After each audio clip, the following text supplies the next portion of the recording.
Donc, chers collègues, nous allons reprendre nos travaux pour la conférence de Nico Hirt. Donc, Nico Hirt est un physicien de formation. Il a fait carrière comme professeur de mathématiques et de physique en Belgique. En 1995, il fut un des fondateurs de l'appel pour une école démocratique. Il a aussi été rédacteur en chef de la revue trimestrielle de l'école démocratique, et il est actuellement chargé d'études pour cette association. Et il est auteur de nombreux ouvrages et articles sur l'école qui ont fait de bons succès de librairie. Par exemple, Table noire, résiste à la privatisation de l'enseignement, les nouveaux maîtres de l'école, l'enseignement européen sous la coupe des marchés, l'école de l'inégalité, déchiffrer le monde, contre-manuel de statistiques pour citoyens militants, l'école et la peste publicitaire, etc. Donc Nico Hirt nous vient de Belgique et on le remercie d'avoir fait tout ce chemin pour venir nous parler. Et donc il va nous parler de sa vision de l'école démocratique et de peut-être pourquoi parfois ça ne l'est pas totalement. Donc Nico, je te passe la parole. Merci. Merci beaucoup pour l'invitation. Merci à vous pour votre attention, votre présence. Il ne me va pas être facile d'être au niveau de Stéphane, qui a été... Non, son exposé était vraiment remarquable.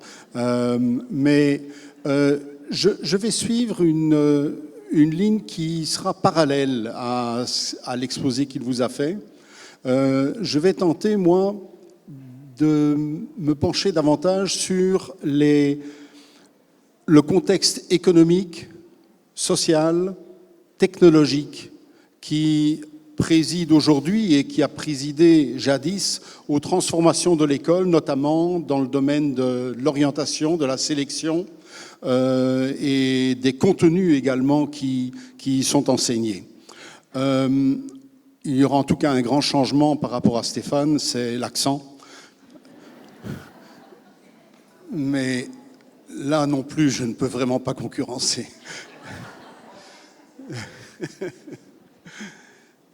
Commençons par définir les concepts. L'école démocratique. Tout d'abord, vous remarquerez que j'écris le E de école avec une majuscule. C'est pour bien insister sur le fait que l'école démocratique, au sens où je l'entends, est une institution et pas un établissement scolaire. Je ne crois pas à la démocratie scolaire au niveau d'un établissement, mais je crois à une institution scolaire porteuse de démocratie. Pour moi, l'école démocratique, c'est pas seulement une école qui crée de l'équité, c'est pas seulement une école qui fonctionne de façon démocratique, ce sont des conditions importantes, mais la définition est plus sociétale. L'école démocratique, c'est celle qui permet de faire fonctionner une société démocratique. Et si, comme moi, vous pensez que cette société démocratique est encore à construire, à conquérir, je dirais, l'école démocratique, c'est celle qui permet de faire advenir et de faire fonctionner une société démocratique. Qu'est-ce que ça signifie ? Ça signifie que l'école doit apporter à tous les futurs citoyens les savoirs qui permettent de comprendre le monde dans lequel ils vont vivre, qui leur permettent de comprendre comment ce monde se transforme, par quels leviers, par quelles actions ils peuvent agir sur la transformation de ce monde. Ça implique aussi, dans une société démocratique, que tout le monde puisse prendre part activement et de façon intelligente au débat de société. Et je pense que ces conditions-là, aujourd'hui, ne sont pas remplies dans nos sociétés, étant donné le très haut degré d'inégalité sociale de nos systèmes éducatifs. Et c'est donc aussi bien au niveau des contenus, je veux dire les savoirs, les savoir-faire, les compétences éventuellement, selon ce qu'on entend sous ce vocable, au niveau des contenus que l'école démocratique doit se construire, mais aussi au niveau, bien sûr, de son fonctionnement, de l'équité, parce que ceux qui sont capables et ceux qui ont besoin aujourd'hui de construire un monde plus juste, ce sont ceux-là, justement, aujourd'hui, qui sont exclus de l'accès au savoir nécessaire, au savoir porteur de cette compréhension du monde et de cette capacité de le transformer.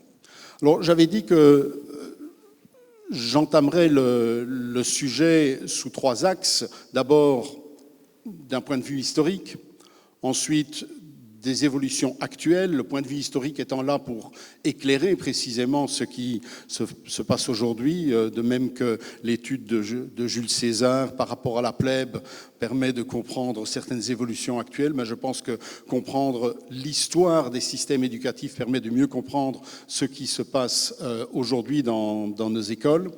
Et puis, troisièmement, j'aborderai brièvement la question, que faudrait-il changer dans notre système éducatif aujourd'hui pour nous rapprocher d'une école démocratique. Alors, j'ai dit que je commencerai par l'aspect historique. On m'a dit ne sois pas trop long là-dessus. Alors j'ai décidé de ne pas en faire trop. Je remonterai seulement aux fourrageurs,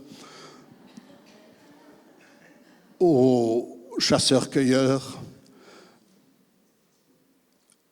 L'éducation dans cette société-là se faisait sur le lieu de travail et le lieu de production. Elle avait comme contenu une formation générale, théorique et polytechnique et une socialisation. Socialisation, c'est-à-dire on apprenait à vivre en société, à s'exprimer, à formation générale et polytechnique et théorique. Il ne fallait pas seulement connaître les saisons, savoir chasser, savoir tailler un silex. Il fallait aussi être capable de trouver comment trouver un gué dans une rivière, savoir que les gués se trouvaient là où les rivières s'élargissent et accélèrent. Parce que si elles s'élargissent et n'accélèrent pas, on a un lac et pas un gué. Et si elles accélèrent et ne s'élargissent pas, alors on a un torrent. Mais quand elles s'élargissent et accélèrent, alors on a de l'eau peu profonde. Ce sont des connaissances théoriques qui sont construites à partir de l'accumulation d'expériences. Et on a, dès la préhistoire, des savoirs pratiques et des savoirs théoriques qui sont enseignés sur le lieu de production, sur le lieu de travail. Et donc on a, au niveau de la forme, une unité entre théorie et pratique. L'éducation, la formation théorique et la formation pratique ne sont pas scindées. Elles se font ensemble dans le cadre de la production. À partir du moment où une classe sociale ou des classes sociales ont été capables de survivre sans devoir travailler elles-mêmes, mais en pouvant vivre du travail d'autres classes sociales, donc à partir du moment où il y a eu propriété de richesse, propriété de moyens de production, une relation de domination, d'exploitation économique, de domination politique, à partir de ce moment-là, certaines classes sociales se sont dotées de lieux d'éducation distincts des lieux de production et des lieux de vie. Et c'est ainsi qu'est née l'école. C'est là qu'on enseignait les savoirs porteurs de gouvernance, porteurs de pouvoir. Lire, écrire, le calcul, l'histoire, la philo, la politique, la géographie et les sciences, les arts militaires, mais aussi certains savoirs plus symboliques, idéologiques, des savoirs de distinction sociale, comme la religion, le savoir-vivre, la culture, les arts. La forme ici est une forme où la théorie est distincte et antérieure à la pratique. On apprend la politique, mais ce n'est que plus tard dans la vie adulte qu'on va la pratiquer. Cette distinction a perduré pratiquement pendant l'essentiel depuis la naissance des sociétés de classe, il y a quelques 5000 ans, jusqu'à la fin de l'Ancien Régime, jusqu'à la Révolution industrielle. Tout au long de cette période, les classes populaires avaient un mode d'éducation qui ressemblait très fort à celui des fourrageurs, des chasseurs-cueilleurs. On apprenait les gestes techniques et on était socialisé dans le travail à la ferme, dans le travail à l'atelier. Pour certains, c'était l'apprentissage. On apprenait parfois aussi à lire et à écrire, mais c'était souvent sur le tas. À cela s'ajoutait pour une minorité d'enfants des classes populaires quelques cours de catéchisme ou quelques journées d'école où l'on apprenait à lire et à écrire, mais c'était le cas d'une toute petite minorité. À la veille de la Révolution française, dans le département de la Vienne, à peine 20% des hommes étaient capables d'écrire leur nom, de signer de leur nom sous un acte de mariage. Et si 20% des hommes signaient de leur nom, cela veut dire que dans les classes populaires, presque personne n'était capable d'écrire. Et encore, ceux qui savaient écrire, ce n'était pas forcément parce qu'ils avaient été à l'école, c'était peut-être simplement parce que, ayant eu une connaissance qui leur avait appris à écrire leur nom, ils en étaient capables.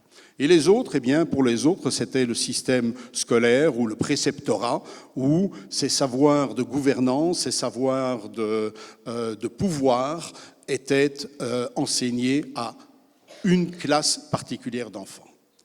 Alors, les choses vont changer dramatiquement à partir de la révolution industrielle. C'est à partir de ce moment-là que l'on va commencer à ouvrir massivement les écoles primaires, qu'on va créer des écoles primaires pour les enfants des classes populaires.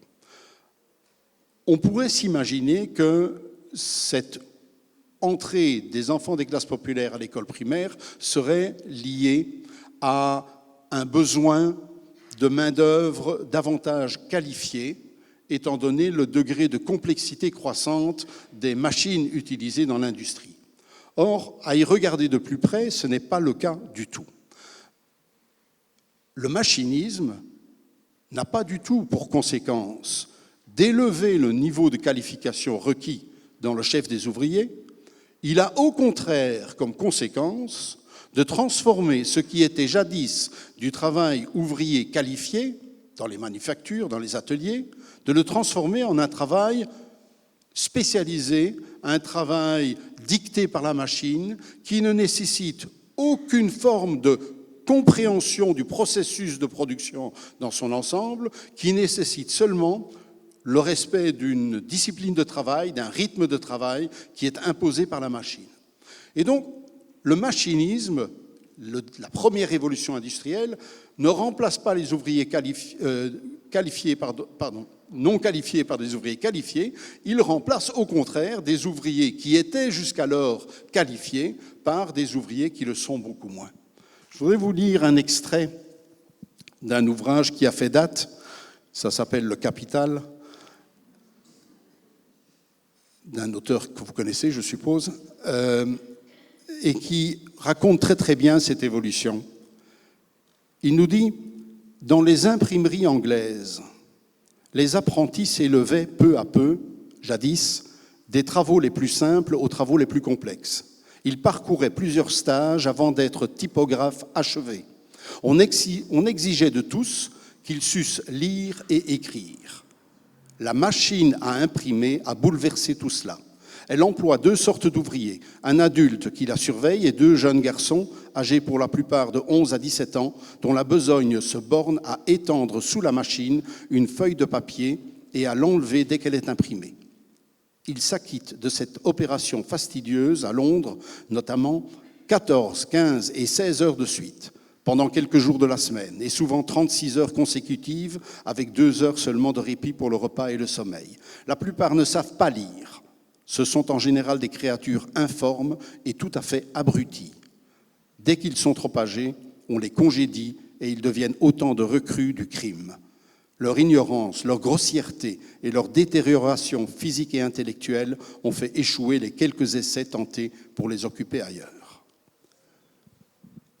Le machinisme transforme l'ouvrier qualifié en ouvrier, je reprends le terme de Karl Marx, en ouvrier abruti, en ouvrier qui est incapable de comprendre le processus de production dans lequel il se trouve. Et cet abrutissement est même la condition de son emploi efficace et productif dans les nouvelles conditions de production. Détérioration des conditions de travail. mais aussi destruction des lieux traditionnels de socialisation. L'apprentissage est en déclin puisqu'on n'a plus besoin d'autant de main-d'œuvre qualifiée. Sous l'effet de l'exode rural, sous l'effet du travail des femmes et des enfants, le lieu traditionnel de socialisation qu'était la grande famille rurale disparaît à son tour, et on se retrouve avec des masses d'enfants qui sont désœuvrés, qui n'apprennent pas les rudiments du savoir-vivre, de la discipline, et la bourgeoisie commence à s'inquiéter. La bourgeoisie s'inquiète. Victor Hugo écrit « Ouvrir une école, c'est fermer une prison ». John Wade, « L'éducation est la meilleure branche de la police sociale ». On comprend que si on veut maintenir une classe ouvrière capable de subir la discipline imposée par la machine dans l'usine, il faut lui apprendre jeune à respecter cette discipline, et c'est là que l'école primaire va jouer un rôle essentiel.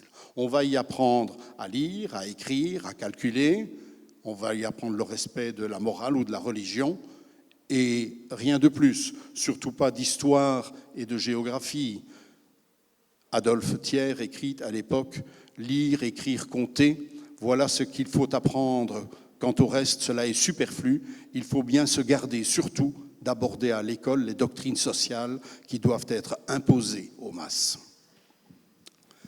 Les choses changent dans le dernier tiers ou le dernier quart du XIXe siècle. Je sais qu'en France, on a tendance à attribuer cette transformation à un personnage important, mais je voudrais que vous preniez la peine de sortir un petit peu de l'Hexagone et de vous rendre compte que ce qui se passe en France après la Commune de Paris et après la guerre franco-prussienne, sous la Troisième République, n'est pas propre à la France. Ça se passe dans tous les pays industrialisés ou en voie d'industrialisation. Partout, on voit se transformer l'école de pauvres en une école primaire obligatoire, organisée par l'État, avec non plus seulement comme objectif de socialiser, d'éduquer, mais comme objectif aussi d'apprendre l'histoire, la géographie, en d'autres mots, d'inculquer l'amour de la patrie et l'amour des institutions en place. Pourquoi ? Pourquoi est-ce que ça se passe au même moment un peu partout ? Mais parce que sous l'effet du développement de nouvelles technologies que sont la chimie, les nouveaux procédés de la sidérurgie, on assiste à une formidable concentration de la production industrielle. Et une des conséquences de cette concentration de la production industrielle, c'est aussi le développement du capital financier. On entre dans ce qu'on appelle l'ère de l'impérialisme, parce que ces formidables concentrations nécessitent des débouchés, nécessitent des accès aux matières premières, et ce sont les États qui vont avoir pour rôle d'assurer ces débouchés et ces accès aux matières premières. Les États se trouvent donc en compétition, en concurrence, pour défendre les monopoles industriels de leur propre pays. En même temps, la grande concentration d'ouvriers, illustrée par la photo supérieure là-bas, la grande concentration d'ouvriers subissant la discipline de l'usine, amène la naissance de mouvements revendicatifs, d'organisations ouvrières et d'idéologies socialistes, communistes, d'idéologies visant à renverser le pouvoir de la bourgeoisie.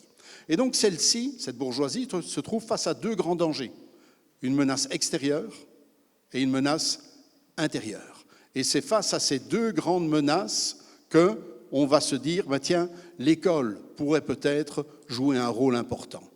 Jules Simon, en 1871, écrit « Ce ne sont pas les Moltke, les Bismarck ni le roi Guillaume qui ont battu l'Autriche ». Il parle de la guerre entre l'Autriche et la Prusse de, si mes souvenirs sont bons, 1869. Donc ce ne sont pas les généraux qui ont battu l'Autriche, c'est le maître d'école, parce que la Prusse était en avance sur l'Autriche en matière de scolarisation. Michel Bréal, 1872, le demi-savoir que donnent nos écoles actuelles recrute des soldats pour l'émeute presque aussi sûrement que l'ignorance. L'émeute dont il parle, c'est évidemment la Commune de Paris.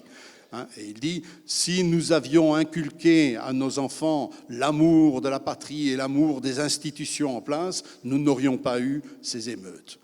Jules Ferry, 1879, excusez-moi, le cours d'histoire devra inspirer le respect et l'attachement pour les principes sur lesquels cette société est fondée. En d'autres mots, on passe à ce moment-là d'une école dont l'objectif premier était éduquer, socialiser, c'est l'école de la première révolution industrielle, on passe à la fin du XIXe siècle à une école qui, en plus de cette mission-là, reçoit la mission d'être un appareil idéologique d'État. Changement d'époque, fin du XIXe et première moitié du XXe siècle, on a une évolution duale sur le marché du travail. On a de nouvelles technologies d'abord qui sont illustrées ici pour certaines, la mécanique automobile, l'électricité également est un secteur en plein développement. Et sur le marché du travail, on a une certaine contradiction. D'une part, la fabrication de voitures, la fabrication de matériel électrique se font dans des usines de type fordiste, où le travail est extrêmement parcellisé, ne nécessite aucune forme de qualification ou de formation particulière. C'est l'image de Charlot dans les temps modernes, là-haut, qui, seconde après seconde, répète tout le temps le même geste.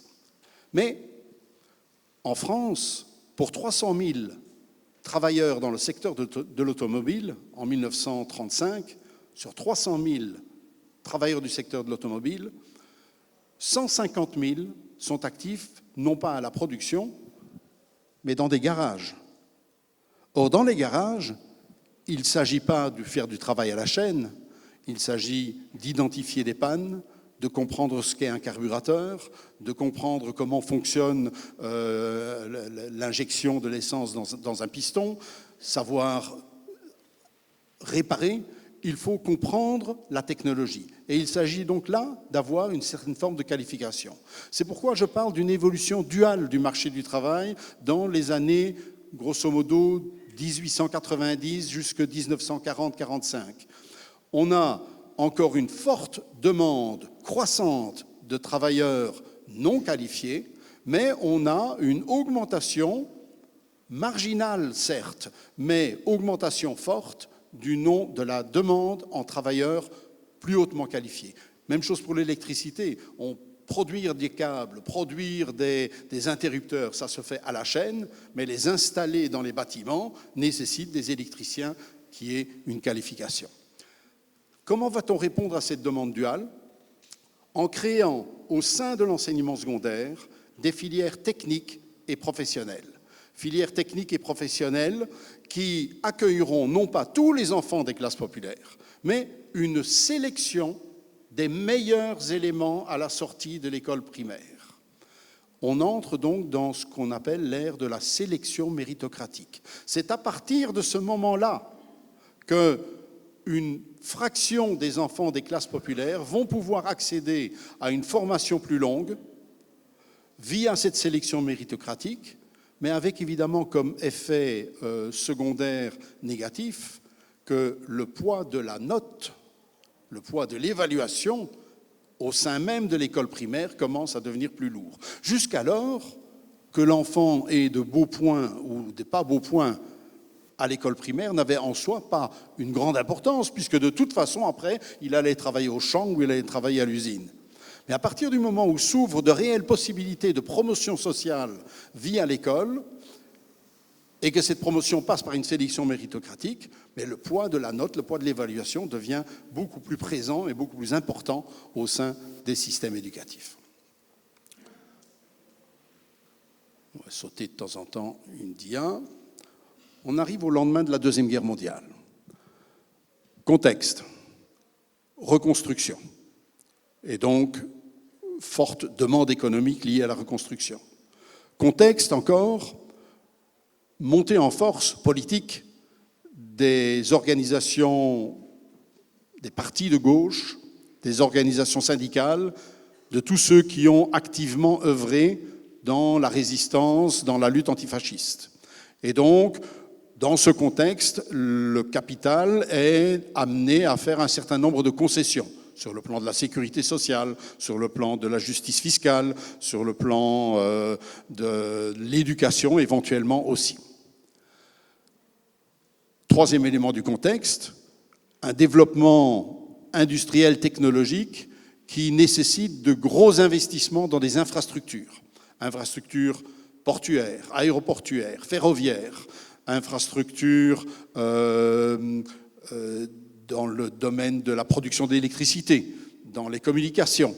Et tout ce travail-là va entraîner un glissement de la structure de la main-d'œuvre des emplois faiblement qualifiés vers des emplois de plus en plus hautement qualifiés. On passe d'une structure de la main-d'œuvre où la majorité des ouvriers sont non qualifiés à une structure où la majorité est qualifiée. Et dans ces conditions-là, on estime que l'ouverture massive de l'enseignement secondaire aux enfants des classes populaires, qui jusqu'alors n'y accédaient que éventuellement sur base d'une sélection méritocratique, cette ouverture massive est désormais plus intéressante financièrement, budgétairement, que de continuer à avoir un système de sélection à l'entrée.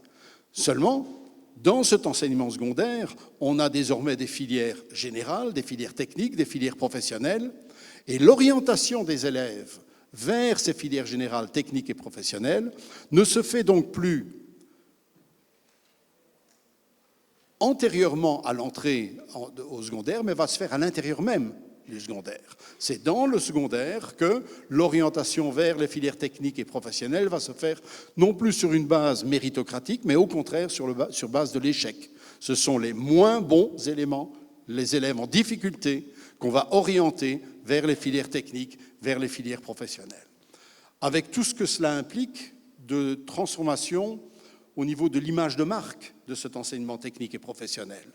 Dans les années 30, dans les années 20, 30, 40, l'enseignement technique et professionnel était perçu dans les classes populaires comme une opportunité d'ascension sociale. À partir des années 50, 60 et 70 encore plus, l'orientation vers l'enseignement technique et professionnel est de plus en plus perçue comme une voie de relégation, comme le signe d'un échec scolaire. On n'est pas parvenu à rester dans l'enseignement général.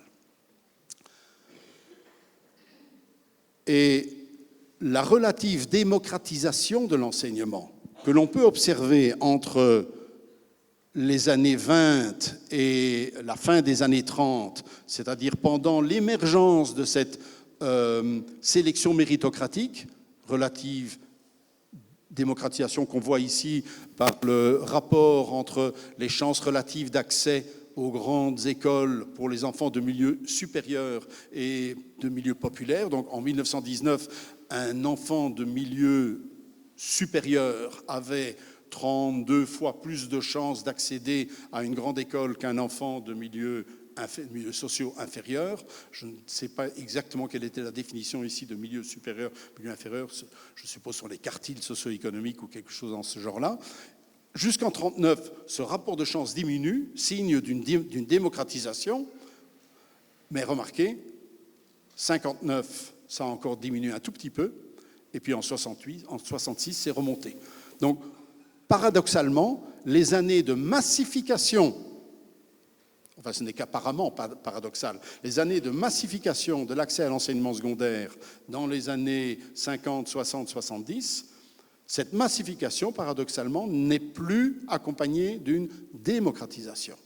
Tout le monde, et Stéphane l'a montré tout à l'heure dans un graphique, tout le monde s'est élevé dans la hiérarchie scolaire, mais les écarts n'ont pas diminué. Au contraire, ils auraient même tendance à avoir de nouveau légèrement augmenté. Voilà, ceci résume ce que je viens de dire, mais je ne vais pas perdre mon temps avec ça. Je suis à combien de temps, là ? 20 minutes, ça va, c'est bien. Alors, on attaque l'époque actuelle. Alors, l'époque actuelle, une première chose qui nous frappe, c'est que de nouveaux acteurs sont désormais présents dans les débats sur l'éducation. Ces nouveaux acteurs s'appellent OECD, OCDE en français, l'Organisation pour la coopération et le développement économique. Pour ceux qui ne connaissent pas, c'est le think tank qui regroupe les pays les plus riches de la planète et qui, en gros, a pour mission de discuter de comment ils vont continuer de rester les plus riches. Ça, c'est l'objectif de l'OCDE. Une des choses tout à fait étonnantes, c'est que cette OCDE organise depuis maintenant 20 ans presque, tous les 2-3 ans, une grande enquête internationale sur le suivi des acquis des élèves dans un certain nombre de domaines, les fameuses enquêtes PISA. Alors, comme Stéphane tout à l'heure, je ne vais pas m'étendre longuement sur les bienfaits et les méfaits de cette enquête PISA, parce qu'il y a beaucoup de méfaits, mais il y a aussi beaucoup de bienfaits. Un des bienfaits, c'est que c'est une enquête qui est très très bien faite techniquement parlant. Elle nous donne un instrument de mesure assez intéressant sur certains points, à condition de bien savoir ce qu'elle mesure et ce qu'elle permet de mesurer objectivement. Puis vous avez l'ERT, European Round Table, c'est la table ronde européenne des industriels. Le plus puissant lobby patronal, pas le plus grand, mais le plus puissant, parce que c'est celui qui regroupe les grandes industries de pointe technologique au sein de l'Union européenne. Donc, industrie du secteur pétrochimique, automobile, technologie de l'information et de la communication, etc. Les grands patrons de ces secteurs-là se regroupent au sein de la ERT, European Round Table, et en 1989, l'ERT a publié son premier grand rapport sur l'enseignement en Europe, disant que les patrons européens n'ont pas assez d'impact sur l'évolution de l'enseignement en Europe et qu'il est temps qu'ils s'en occupent de près pour orienter cet enseignement sur les besoins en qualification et en compétences des employeurs.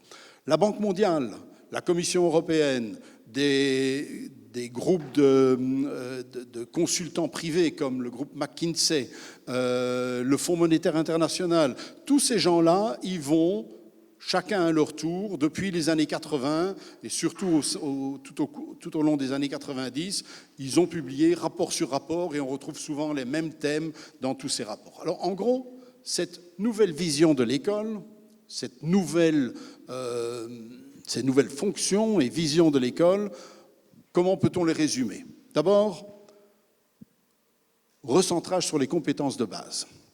Nous verrons un peu plus loin ce que sont ces compétences de base.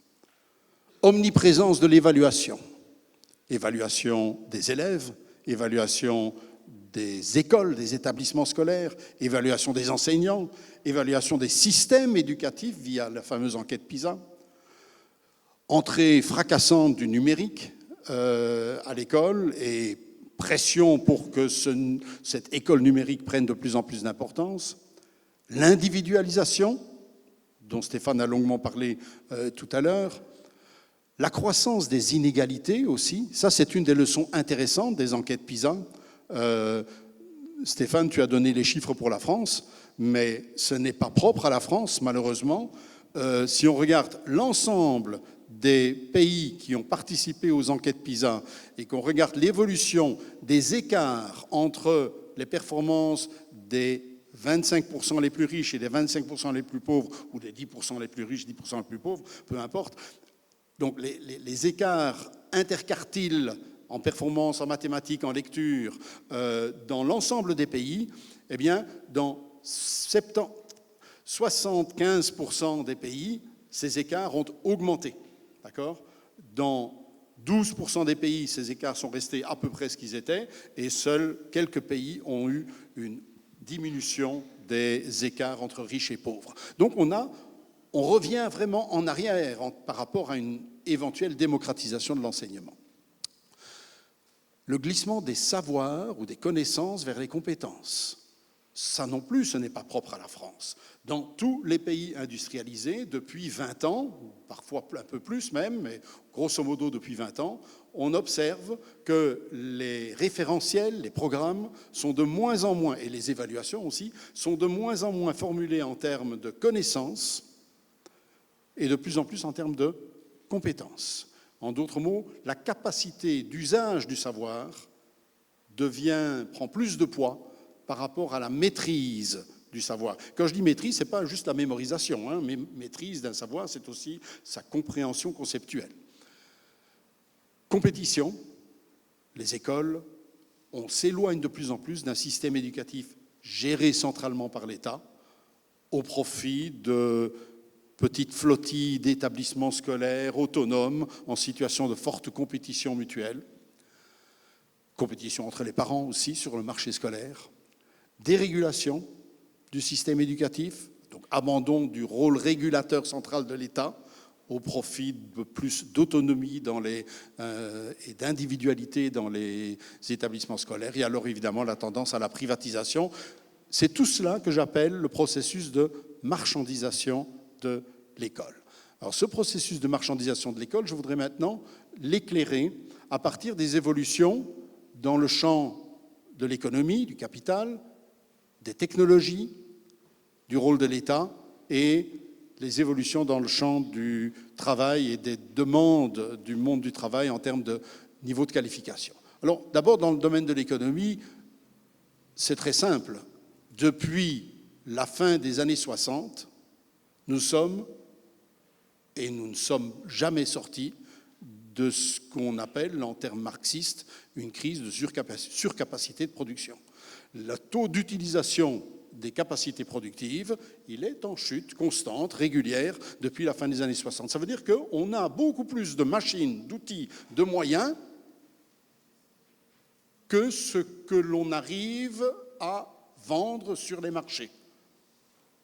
Avec les capacités productives existantes, on pourrait produire 30-40% de biens et de services supplémentaires, mais comme il n'y a pas de demande solvable pour ces 30 ou 60% supplémentaires, on ne les produit pas. Cette surcapacité de production a des conséquences sur le plan d'excédents de capitaux, parce que les investisseurs ont du mal à trouver de nouveaux secteurs où investir leurs capitaux, et elle exacerbe bien sûr la compétition. Je ne pense pas que ça nécessite de longues explications. Pour sortir de ce cercle vicieux, que font les producteurs? Eh bien, ils investissent dans l'innovation technologique pour avoir de nouveaux produits éventuellement sur le marché ou pour augmenter leur productivité. Mais puisque tous augmentent leur productivité, en retour, ça ne fait qu'augmenter encore la surcapacité de production, et ça a un impact sur les budgets de l'État, parce que l'État est mis sous pression par le monde économique pour réduire sa pression fiscale, réduire ses dépenses, mais en réduisant la pression fiscale sur les hauts revenus, en augmentant la pression fiscale sur les bas revenus et en réduisant ses dépenses dans le secteur notamment de la sécurité sociale ou des services publics, il ne fait que réduire la demande et d'augmenter donc des rechefs la surcapacité de production. Cette austérité budgétaire concerne d'abord l'école. On assiste à un définancement de l'école. Voici, pour quelques pays industrialisés, surtout européens, vous avez l'évolution des dépenses d'éducation entre 1937 et 1993 en pourcentage du produit intérieur brut. Je ne vous demande pas de regarder le détail de chaque courbe, mais regardez simplement la tendance générale. Entre 1937 et 1980, ça monte partout. Depuis 1980, on a, on va dire, grosso modo, une stagnation des dépenses d'éducation en pourcentage du PIB, avec une chute dans certains pays, une augmentation dans d'autres, il y a des mouvements de rattrapage, mais grosso modo, on a d'abord cette très longue augmentation durant les 30 glorieuses, et puis, est-ce que je parle assez près du micro, ça va ? Et puis cette stagnation. Voici pour les années les plus récentes. Regardez la courbe inférieure seulement, ce sont les dépenses totales d'éducation en pourcentage du PIB pour les pays de l'Union européenne. Et vous voyez que cette ligne bleue descend régulièrement.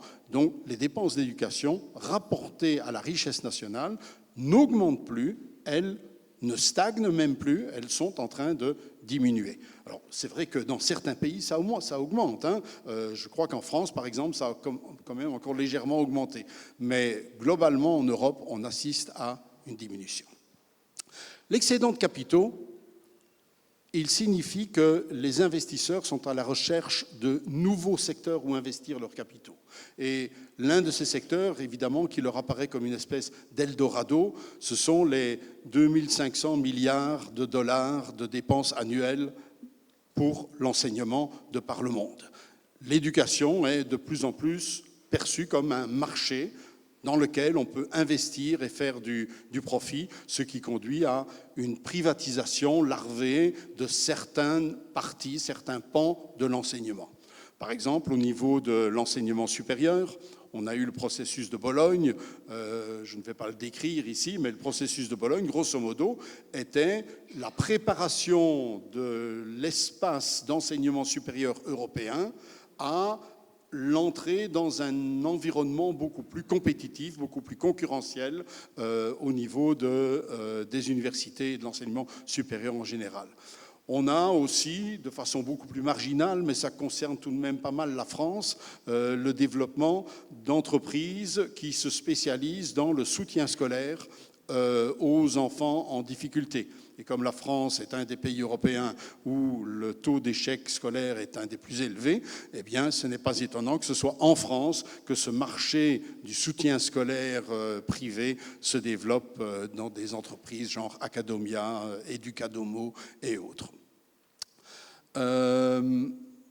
Et puis, bien sûr, il y a aussi le développement du numérique, qui est une des formes spécifiques de cette privatisation de l'enseignement. On vend de plus en plus de savoir sur Internet, sur les ordinateurs.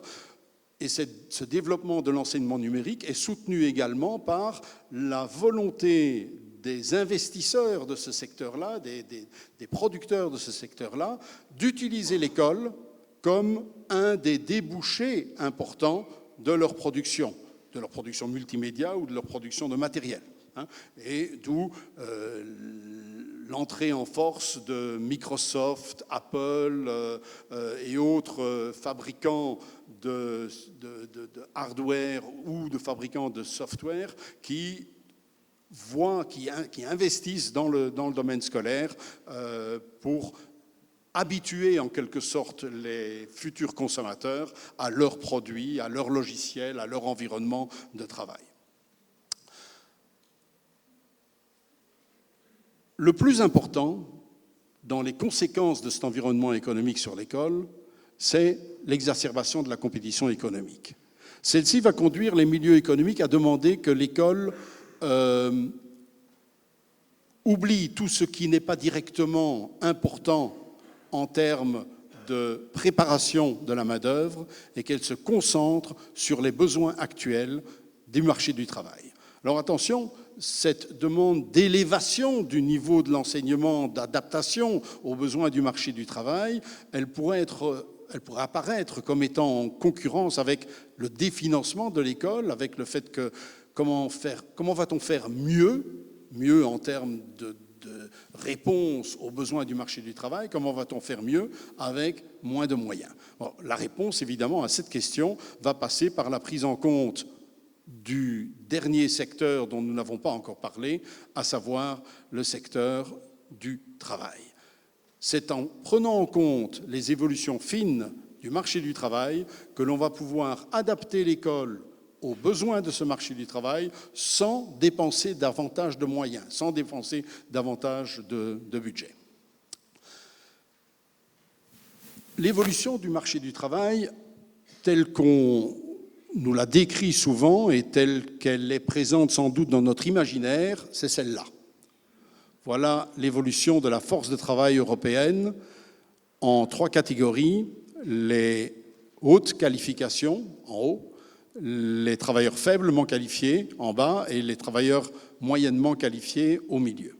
Et qu'est-ce qu'on voit? On voit qu'entre 2000 et 2020, il y a de moins en moins de travailleurs faiblement qualifiés, on passe de 30,6 à 16,4%, et de plus en plus de travailleurs hautement qualifiés, puisqu'on passe de 22,3 à 37%.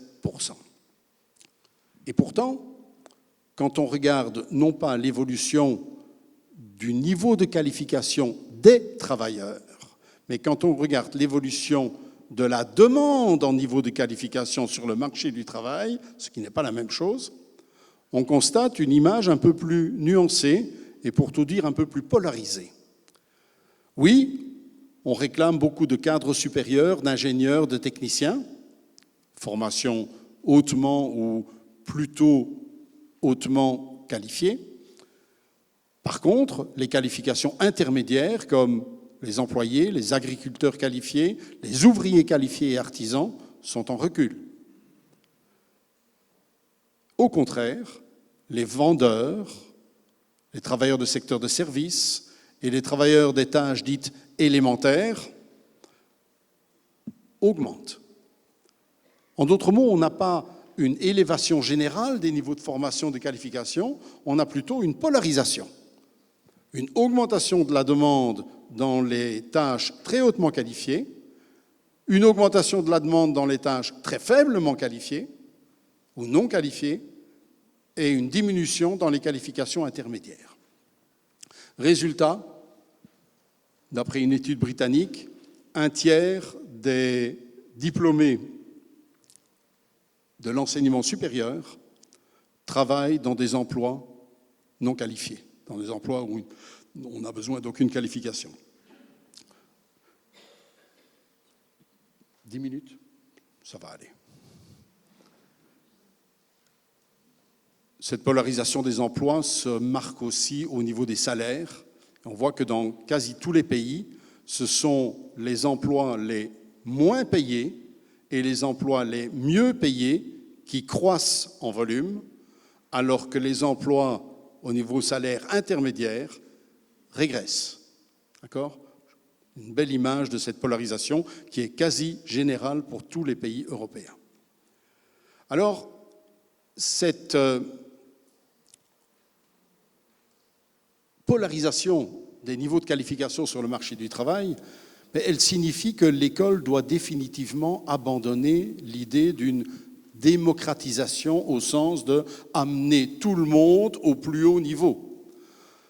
Comme le dit très joliment l'OCDE, tous les élèves, n'embrasseront pas une carrière dans le dynamique secteur de la nouvelle économie.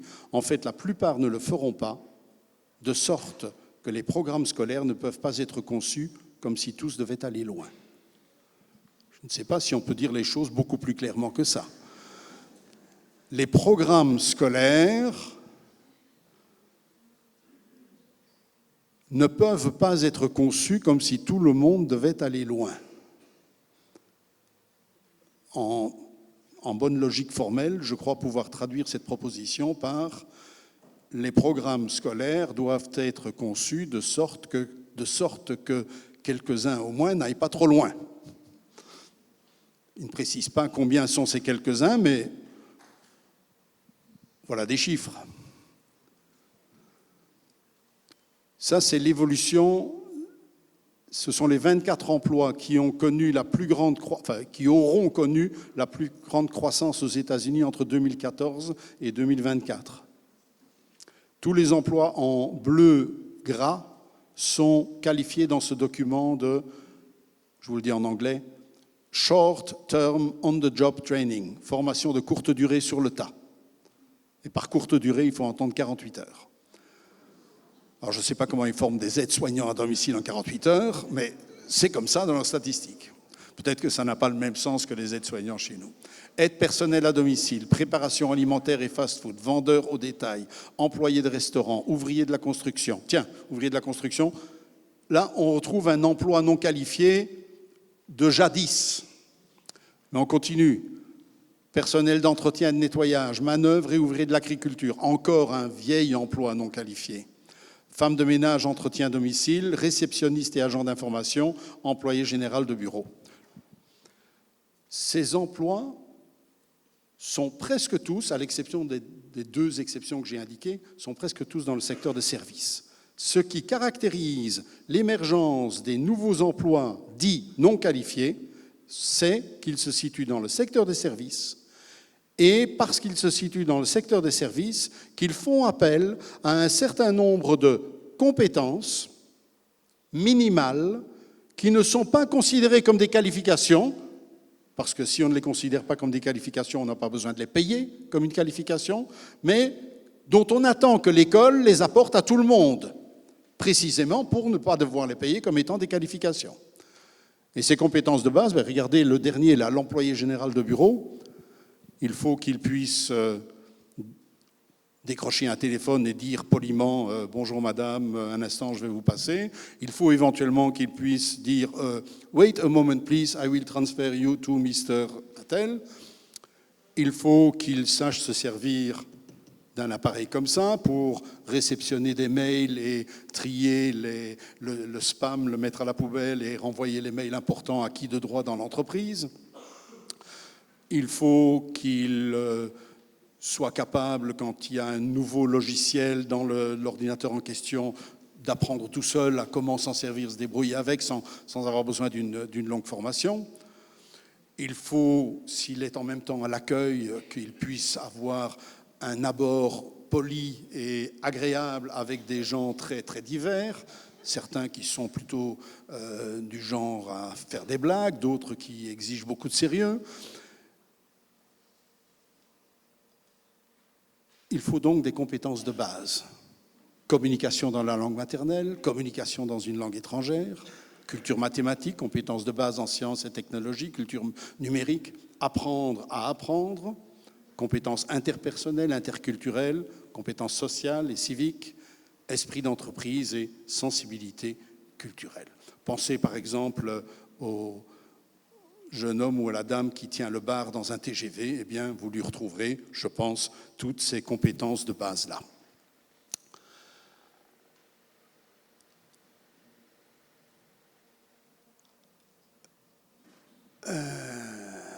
Autre caractéristique de l'évolution du marché du travail, c'est son imprévisibilité. L'horizon de prévisibilité du développement des marchés, du développement des rapports techniques de production s'éloigne de plus en plus. Il est aujourd'hui impossible de savoir quelles seront les connaissances, quelles seront les qualifications dont auront besoin les travailleurs dans 5 ans, dans 10 ans, dans 20 ans. Et dès lors, le monde économique dit « Aujourd'hui, le plus important, ce n'est pas tellement de transmettre des savoirs, mais c'est d'apprendre à mettre à jour ses connaissances régulièrement tout au long de la vie en fonction des besoins. Il faut, dit la Commission européenne, préparer les citoyens européens à être des apprenants motivés et autonomes, à même d'interpréter les exigences d'un marché du travail précaire dans lequel les emplois ne durent plus toute une vie. Et le maître mot pour réaliser cette flexibilité du travailleur, c'est le mot compétence.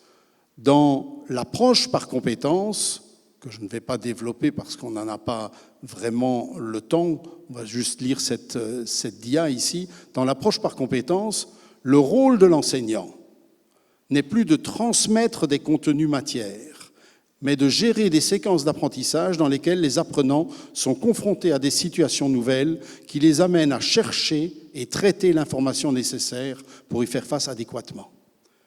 Dans l'approche par compétence, on ne transmet pas un savoir, on met l'élève dans une situation où il doit aller lui-même chercher des savoirs nouveaux, qui d'ailleurs ici les savoirs sont ramenés, regardez le mot en bas, dans la dernière ligne en bas à gauche, le savoir est réduit au concept d'information.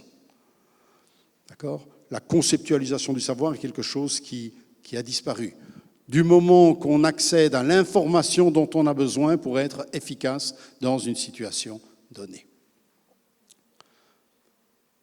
Pour quelles raisons, demande l'OCDE, pour quelles raisons ces compétences se retrouvent-elles maintenant sur le devant de la scène? Et l'OCDE répond, c'est parce que les employeurs ont reconnu en elles des facteurs clés de dynamisme et de flexibilité.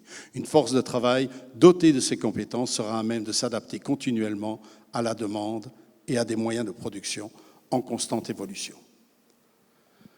Une autre conséquence de cette demande d'adaptabilité et de flexibilité, c'est que non seulement les travailleurs doivent être adaptables et flexibles, il faut aussi que le système éducatif lui-même devienne plus flexible et plus adaptable.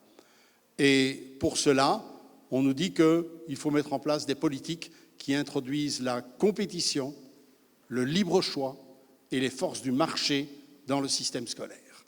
En d'autres mots, il faut faire de la concurrence entre les écoles. Parce que s'il y a de la concurrence entre les écoles seront contraintes de répondre aux demandes des clients. Or, ces demandes des clients, c'est de les préparer au mieux aux besoins du marché du travail. Et donc, l'adéquation de l'école à l'évolution constante du marché du travail peut se faire, nous disent les économistes Wössmann-Schutz, qui sont deux économistes qui ont l'oreille de l'OCDE et de la Commission européenne. Cette adaptation peut se faire en mettant les écoles, en mettant les établissements scolaires davantage en compétition entre elles. Et que la création d'un tel marché scolaire conduira à encore plus d'inégalités sociales dans l'enseignement ne semble pas être un problème pour eux, puisque de toute façon, on l'a vu précédemment, la polarisation de la demande sur le marché du travail fait qu'on n'a plus besoin d'aller vers une démocratisation des systèmes éducatifs. Le graphique ici montre simplement que les pays où il y a le plus de compétition entre les écoles, le plus de quasi-marché scolaire, sont aussi les pays où l'indice d'équité sociale, donc le degré d'équité sociale dans l'accès aux connaissances, au savoir, c'est dans ces pays-là que cet indice d'équité est le plus faible. Voilà, j'en arrive à ma conclusion. Le système éducatif qui est en train de se mettre en place, vers lequel on évolue depuis une trentaine d'années maintenant, est un système qui est sans doute parfaitement adapté pour formater des consommateurs avides de passer régulièrement d'une nouvelle tablette à un nouveau smartphone, pour formater les producteurs, les travailleurs qui, non qualifiés, qui travailleront ou qui mettront en œuvre leurs maigres compétences diversifiées dans les nouveaux modes de production qui sont en train de se mettre en place, par exemple ici un call center. Mais cette évolution nous éloigne beaucoup des conditions que j'avais évoquées au départ d'une école démocratique. Une école démocratique, pour moi, c'est une école d'abord où chacun accède aussi bien à la richesse des savoirs classiques qui jadis étaient réservés aux enfants des classes supérieures, des enfants des classes dirigeantes, parce que si on veut une société démocratique, eh bien c'est tout le monde qui doit être capable de diriger.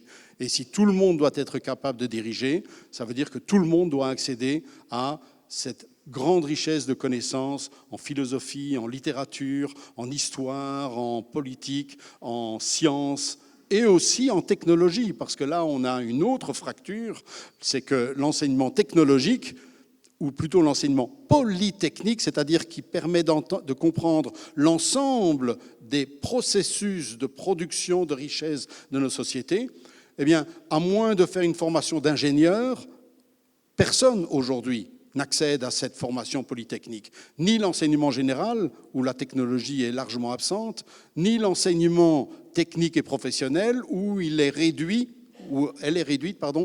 la technologie à des domaines très spécialisés, très particuliers. Une formation réellement polytechnique, c'est-à-dire comprendre comment fonctionne la production des richesses dans nos sociétés. Qu'est-ce que c'est qu'une entreprise agricole? Qu'est-ce que c'est qu'une sidérurgie? Comment fonctionne une entreprise comme la SNCF? Qu'est-ce que c'est qu'un hôpital? Comprendre les grands secteurs de la production de services et de la production industrielle dans nos sociétés, je trouve que ça doit être un point essentiel dans les contenus de savoir, à côté, bien sûr, de la formation générale évoquée précédemment. Ensuite, pour les structures, une première condition pour avoir une école démocratique, c'est d'en finir avec le marché scolaire. Aujourd'hui, en France, pas loin de 25% des élèves fréquentent des écoles privées sous contrat. En Belgique, 56% des élèves fréquentent des écoles privées sous contrat. Notre association, l'Appel pour une école démocratique, a fait de ce combat contre le marché scolaire l'un de ses champs d'action les plus importants. Nous avons lancé récemment une initiative en ce domaine que vous pourrez trouver sur notre site internet si cela vous intéresse. C'est refuser également le retour d'une filiarisation précoce. En France, vous avez la chance d'avoir le collège unique, mais des menaces pèsent sur ce collège unique où régulièrement on tente de réintroduire des formes cachées de hiérarchisation et de filiarisation.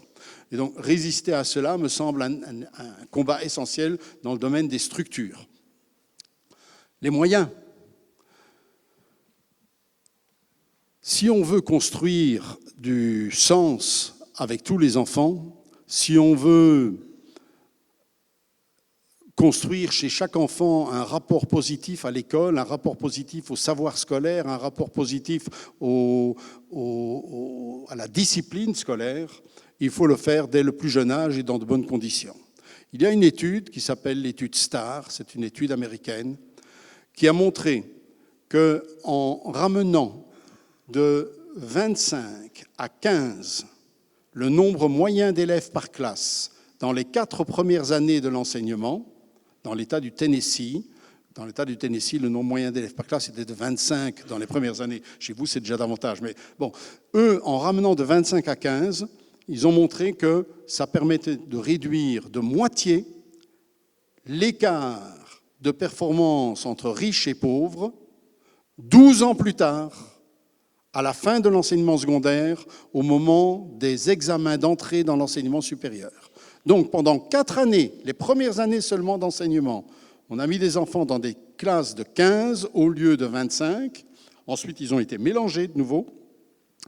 Et 12 ans plus tard, enfin, pas 12 ans, 8 ans plus tard, on observe que les écarts entre riches et pauvres, ainsi que les écarts entre noirs et blancs, sont réduits de moitié dans cet échantillon.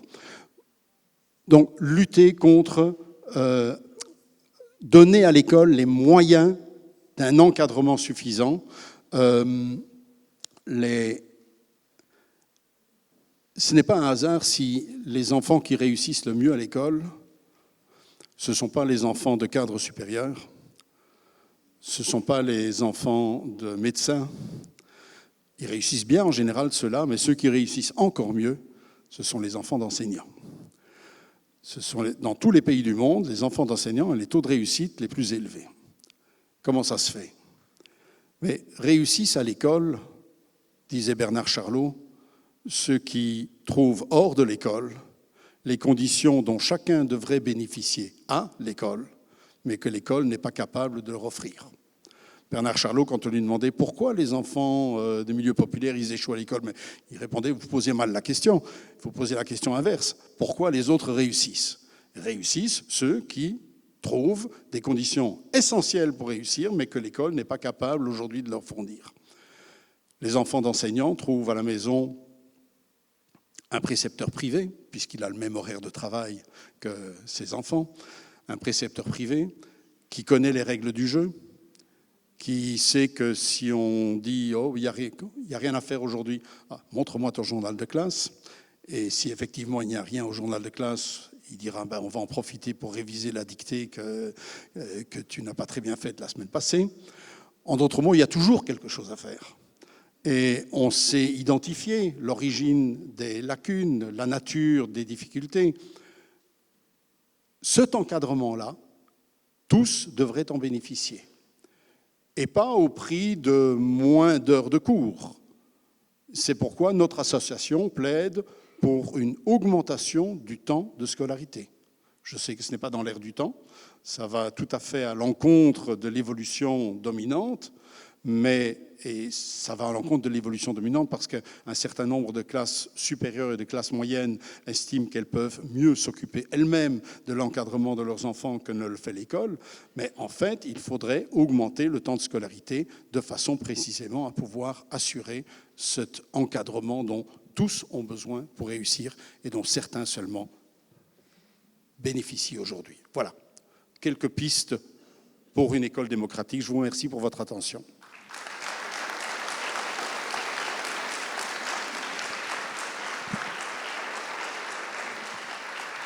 Alors, peut-être quelques questions ou des réactions.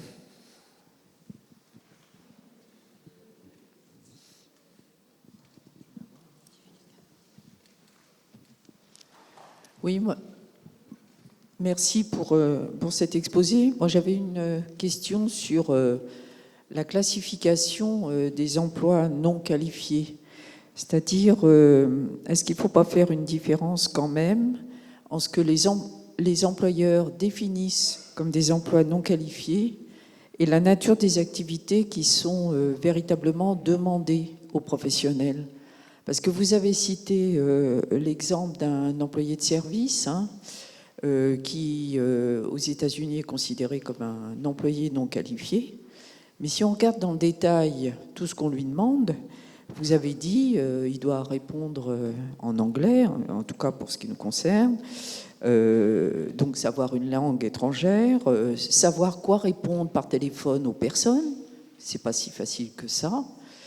Savoir que répondre aux mails en fonction de la compréhension de la question, savoir ce qu'il va devoir éventuellement transférer à un autre membre plus qualifié qui pourra répondre, etc. Et donc l'analyse du travail montre que toutes ces tâches-là nécessitent un certain nombre de connaissances, connaissances professionnelles, savoir-faire professionnel, qui s'appuient aussi sur des connaissances de base. Et donc, est-ce que l'école n'est pas dans une situation quand même un petit peu délicate? Parce que ce qui est demandé concrètement dans les activités professionnelles précises est quand même d'un certain niveau. Et comment, en dépensant moins, on peut arriver à satisfaire la demande des employeurs sans risquer d'accroître considérablement le décrochage, dont on sait que voilà, c'est quand même une menace pour le pouvoir en place aussi.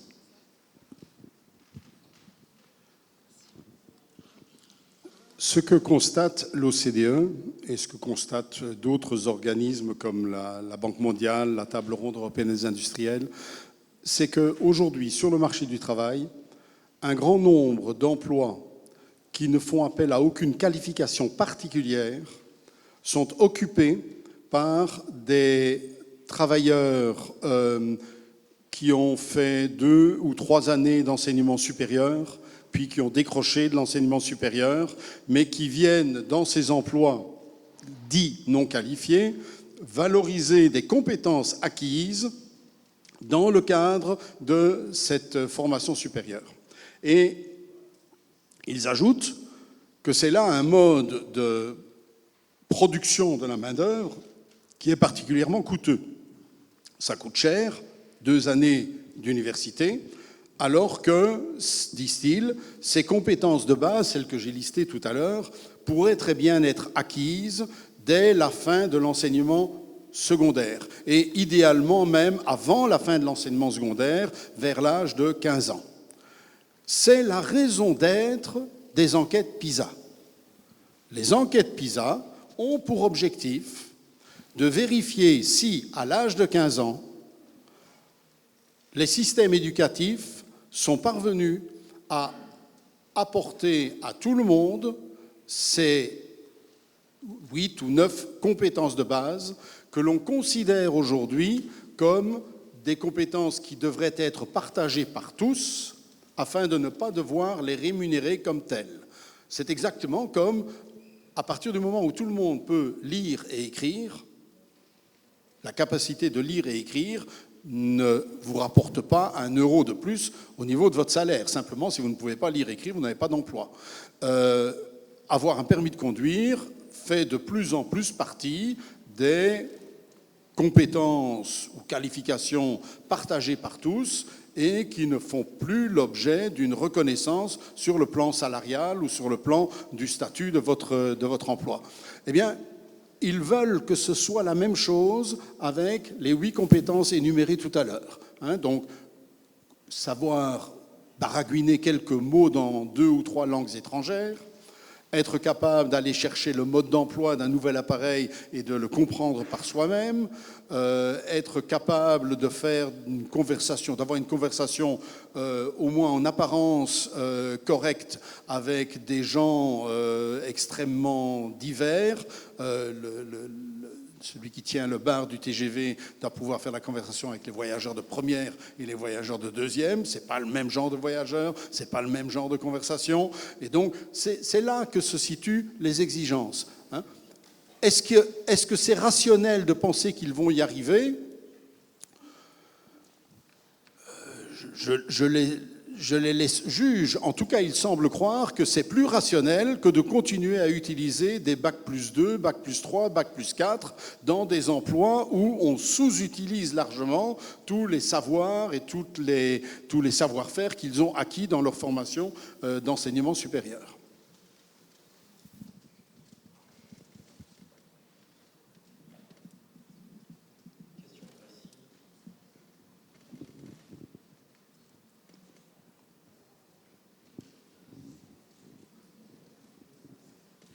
Je vais faire court, promis. Comment ? Je dis je vais faire court, promis. Je reviens à ce que vous avez dit au sujet du préceptorat, oui. Et sur le fait que les enfants d'enseignants avaient un précepteur à domicile. Ça m'a fait penser aux études de Denis Meuret, Denis Meuret, c'est un prof de sciences d'éducation qui a été directeur à l'IREDU ici à Dijon, et qui a travaillé beaucoup sur les problématiques de redoublement et notamment aussi sur les effets, quels sont les processus les plus efficaces pour résoudre les problèmes d'apprentissage. Et en numéro 1, c'est le préceptorat. Et en dernier, effet négatif même, c'est le redoublement. Et donc, on l'avait fait intervenir dans l'Académie de Versailles, parce que l'Académie de Versailles avait une problématique il y a quelques années, où ils étaient champions du redoublement au niveau 3e, champions du redoublement au niveau seconde, et donc l'effet du redoublement n'était pas pertinent, puisque on avait beau redoubler beaucoup en 3e, on redoublait beaucoup en seconde, et au bout du compte, les résultats n'étaient pas très bons au niveau du bac. La question ? Alors la question... Je ne sais pas si j'ai vraiment une question, à vrai dire. Ok. Non, ce que je voulais terminer sur le cas de la Belgique, au niveau du redoublement. La Belgique est un cas intéressant, puisque on faisait beaucoup redoubler. Je ne sais pas où ça en est actuellement, mais on faisait beaucoup redoubler dans la Belgique non francophone. Et on faisait très peu redoubler dans la Belgique... non, c'est le contraire. On faisait beaucoup redoubler dans la Belgique francophone, du style... On va laisser parler peut-être sur le redoublement. Et très peu dans la Belgique non francophone. Malheureusement, la réalité est pire. La Fédération Wallonie-Bruxelles, donc la Belgique francophone, a le taux de loin le plus élevé de redoublement de toute l'Europe. Et la Flandre arrive en 3e position dans le classement européen en termes de taux de redoublement. Donc nous avons 2 systèmes éducatifs qui, bien que entièrement séparés depuis 30 ans, puisqu'ils relèvent de 2 gouvernements distincts, nous sommes le seul pays au monde, avec la Suisse, à ne pas avoir de ministère national de l'éducation. Encore que la Suisse dispose malgré tout d'une commission fédérale de l'éducation. Chez nous, il n'y a même pas ça. Nous avons 2 ministères de l'éducation complètement distincts. Et malgré cette séparation, nous restons les champions au nord et au sud du redoublement. Nous restons les champions au nord et au sud de l'inégalité sociale dans l'accès aux connaissances, avec la France. C'est juste pour que vous ne vous réjouissiez pas trop vite. Donc le classement est simple. 1, Flandre. 2, France. 3, Fédération Wallonie-Bruxelles. Voilà. Et le Luxembourg, mon pays natal, vient en 4e position. On va conclure ici et je remercie donc Nico Hirt pour son intervention. Avant de partir vers un repas bien mérité, on va vous proposer de remettre le prix scientifique que vous avez déterminé par vos choix. Donc on va appeler les gens de la PSUN là, qui ont procédé à l'organisation du prix et on va appeler nos candidats, qui sont des candidates.